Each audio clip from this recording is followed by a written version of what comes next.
In a world filled with sequels, prequels, spin-offs, and adaptations, it's rare we get a theatrical release for a film like Late Night with the Devil. But in this case, we did, and I happened to see it. The theater was literally empty. I sat directly center with some Sour Patch Kids excited for the feature presentation. Now, if you haven't heard about the controversy with Late Night at the Devil, I would not blame you, it being a niche type of film. However, basically, everyone is almost boycotting this film because it uses AI-generated imagery throughout the film. This makes people very upset and poses an interesting question going forward for the film industry. I wanted to put my 2 cents in the arena, mainly just because it was on my mind while watching the film. But before I talk about the controversy, I just want to review the film for what it is. And what Late Night at the Devil is one of the best horror films I've seen in a long time. I personally loved it. I was hooked into it immediately. The opening is fantastic. It sets the stage perfectly for what is about to come and really helps you get wrapped up in the time period. Overall, I loved where this film went as well. I think David Dastmalchian, I cannot pronounce his last name, but Polka Dot Man is fantastic in this role of Jack Delroy, and he is really what makes this film work. Everyone else in this film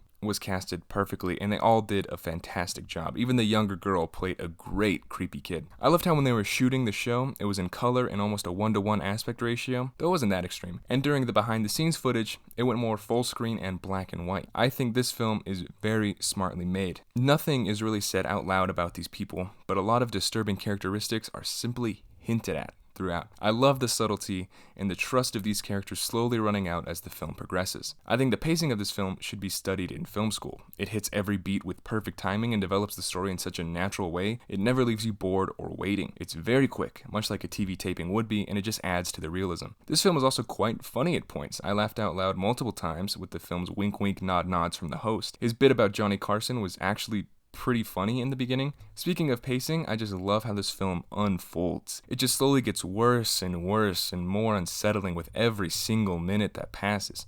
It leads to a very creepy feeling throughout, cultivated with the help of the setting on Halloween, the film grain, and the uneasiness of everyone in the entire building, especially that skeleton man. God, he was creepy. I won't spoil anything for this film, so no plot talk, but I just love where this film went. I had an idea from the beginning that something crazy was going to happen when this guest was invited on, but it went to the extreme, and I was not very prepared for where it was going to head. The worm scene in particular was absolutely brutal, and I loved it. I really loved the curmudgeon character in general and how much everyone fucking hated him at all times. The little girl, like I said, is super creepy. She is just always staring right through the camera. And for me, being the only one in the theater, it really felt like she was just staring right into my soul. The ending of this film goes crazy hard. I love the owl symbolism and the hints at Jack's past behavior. The ending is fucking wild and so creepy and really leaves you in the dark for the last 15 minutes of pure chaos. And then the ending, of course, is fantastic. It's very clever and kind of demoralizing in some sense. There was one shot within the static of the TV towards the end that literally made me cover my eyes. Again, probably because I'm in the theater by myself, but still creeped me out so much. Oh my god. It was a great time, and I watched it in the best conditions as possible, and I loved every single second of it. Now, for some negatives, this film's not perfect. The throw-up scene early on, it looks like dog shit. It looks not good, and it made me so sad because it was so good up to that point, and the throw-up just looked really bad. The throw-up was CGI, obviously. That's why it looks horrible. And this film was clearly made on a very low budget, so it didn't have enough money to make it look great. The practical effects looked really good, though. Again, the worms go crazy.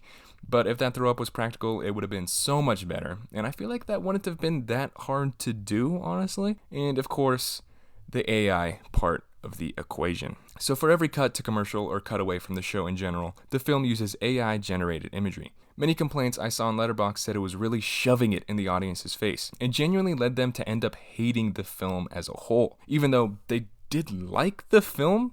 And I get it, AI is scary, especially in films, because where does it stop? When do we get our first full AI film? And this might be the start of a creatively destructive trend. It's very scary for the film industry as a whole. However, my rebuttal to these claims is this. First of all, this is very clear that this is a low-budget movie, and they most likely had to lower costs at every possible point. So using AI imagery meant they didn't have to hire outside help for these graphics, which is nice for a film like this. I think it's totally different when compared to Secret Invasion, which was a Marvel show that had an opening made completely of AI that was very obvious that it was made of AI. And that's a $20 million show, like per episode, if not more. So that's just complete laziness on Marvel and Disney's part. This, however, was at least somewhat justified because of its budget constraints. Now, it's not like these graphics would be hard to make. That's certainly true. I could probably make them in Canva in like 30 minutes. They're very basic graphics. But still, if it saved the film money, then whatever. My other point about this is the segments that used AI imagery were very, very short. It was like blink and you'll miss it. It happened like 3 to 5 times, maybe 6 times, and it all fit very well within the story. It matched the aesthetic of the time period and of the show, even matching the background of the stage,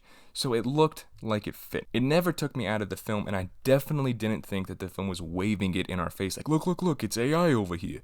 I definitely did not get that feeling. I think many of these reviews blew that kind of out of proportion, and if I hadn't known it was AI, I probably never would have noticed. Now that's kind of scary though, because again, where does it stop? And especially if like the film didn't tell us that it used AI imagery, I never would have known, which is like very kind of like, when like now that might be the case in every movie, and like if they don't tell us about it, we're never gonna know. This could lead to AI populating in pretty much everything soon if it cut costs. But if we focus just in this case of this film alone, it never really distracted me. Hell, I wish they used AI to fix that horrible looking CGI vomit earlier in the film. So in conclusion, this film uses AI imagery. So if you're against that, don't see the movie. You might end up hating it. But if you can look past it, just for this movie, I know the implications are terrifying, but for just this film by itself, it's absolutely worth watching. I think structurally and performance-wise, it is one of the best horror films of the past 5 years. I loved it. Now, if you can get the theater all to yourself, then even better, it will make it 100 times more scary. I will guarantee you that. Please let me know your opinions. I know this is a very hot topic for debate, and I want to understand all sides, and I love hearing from the commenters. So please let me know down below, and I will see you next time. For Godzilla v Kong, I saw that too. I'm making another review.